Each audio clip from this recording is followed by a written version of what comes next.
Hi, welcome back. Today we're going to make a beef burger. I've been making these burgers for a long time. People always say they're incredibly tasty. Lots of recipes out there for burgers, but I'd like to say this is the ultimate burger. Alright. There's ingredients in these burgers that my children don't like. For instance, onion, mustard. Oh, they don't like it at all. But what we're looking for is this incredible umami flavour.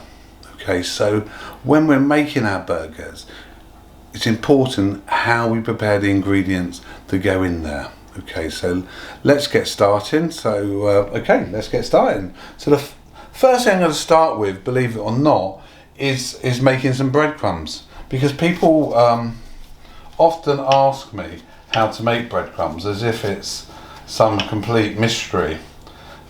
Easiest way to do them is to put a couple of slices of normal bread, let it go a bit dry if you can, or also it's a good way of using up older bread. You can make breadcrumbs and pop them in the freezer. They freeze really well.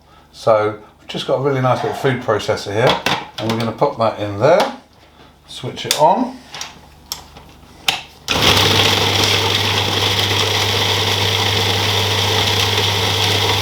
Just keep an eye on them. You don't want them to go too far, but obviously you don't want them too chunky either.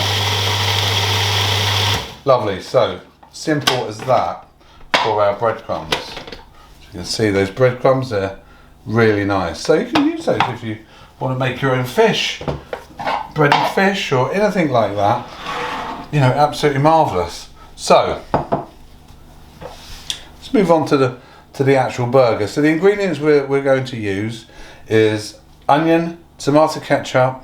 I've got some American mustard here, some egg, whole egg. We're going to use the whole egg to bind it all together. Okay, and we'll talk a little bit about the function of the egg in a moment. And we've got some nice minced beef here. This is 5% fat. Okay. Just always check that there isn't any of the paper. They often put paper underneath the meat, so just make sure that it's not there.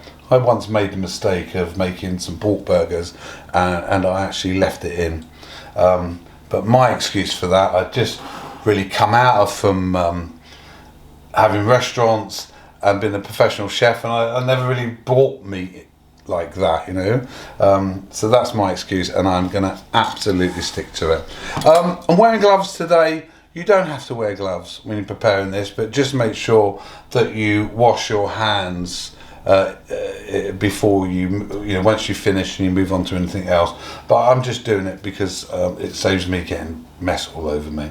Okay, so the most important thing to do is you need a grater and you need a peeled onion. You'll see I've left the root on.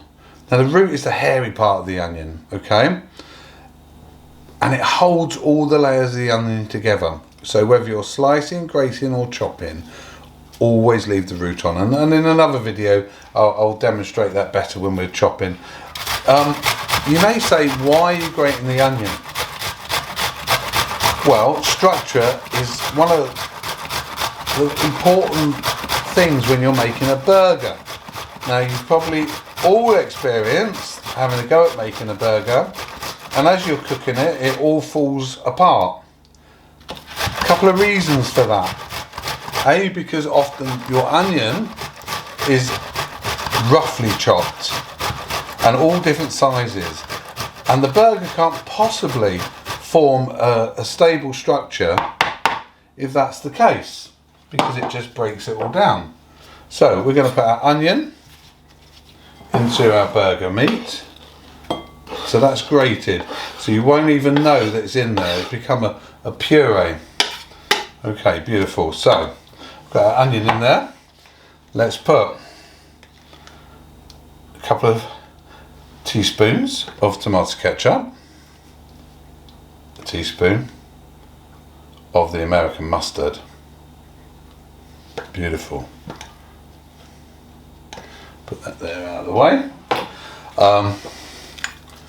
A nice pinch of rock salt, and a generous milling of black pepper. Now this is where our breadcrumbs come in. I'm going to put 2 tablespoons there. Now we put the breadcrumbs in because obviously, although this is only 5% fat, there's fat in it. And we want to retain that fat. We don't want it all rushing out when we cook it. Now we have this, we see fat as our enemy, but fat isn't our enemy. It's the amount of fat that we have is the problem. We need fat in our body. Without fat in our body, we don't have any insulation against the cold. We have no protection for our bones and our important organs like our liver and kidneys. We have a fall.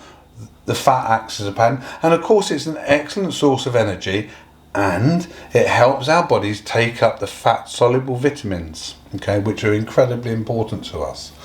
So fat isn't our enemy, but we have to make sure that we don't overdo it.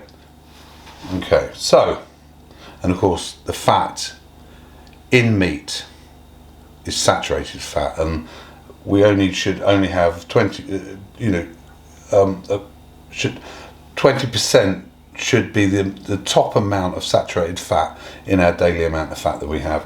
Okay, half an egg goes in there. Now the purpose of the egg is to bind it all together. Okay, this is when we talked about the structure of our burger. We want our structure to stay together. We don't want it to fall apart, and the egg will bind it because eggs naturally coagulate. So coagulation means that as it heats, it hardens and it holds everything together. Another good source of protein as well.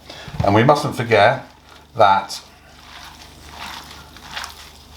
meat is a macronutrient. And macronutrients we need every single day. Okay, so meat is a macronutrient and it's protein.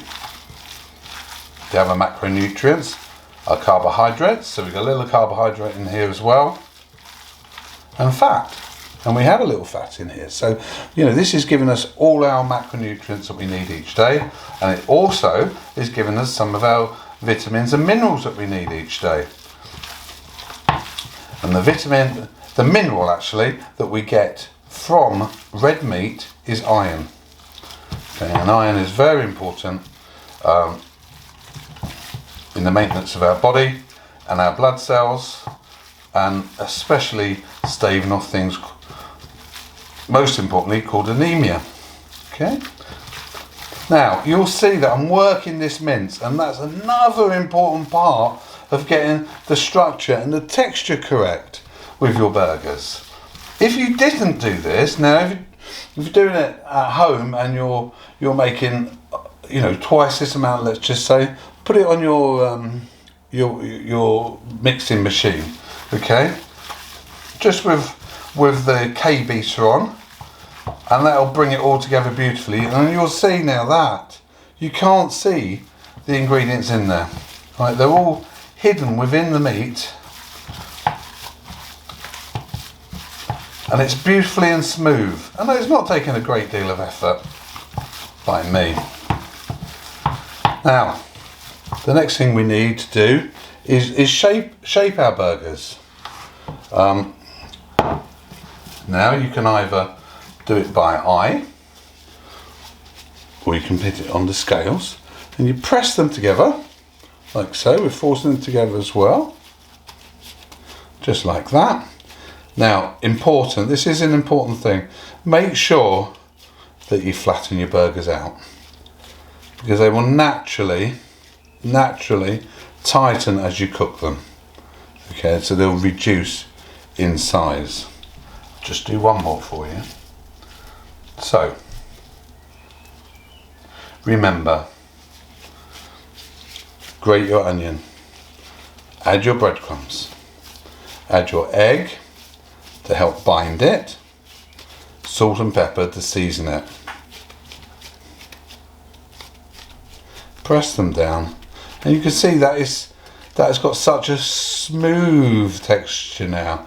The meat is not grainy, And as you can see, got some delicious beef burgers there. Now, one interesting thing, bit of trivia, these are called hamburgers, aren't they? There is no ham involved. And the reason why they're called hamburgers is because they were invented in Hamburg in Germany. So although we associate them as being an American dish, they're not. Sorry USA, they're actually German. Thank you very much. Now, okay, so I hope you found that quite useful. It's quite a short, simple video. Of course, if you want to add other things to this, like a little chili paste or something like that, go do it. Go for it. Fresh herbs, do it. It's up to you. And the same process is if you're using lamb, pork or chicken to make burgers. Okay, there will be another short video to follow this one, just to show you how to cook them.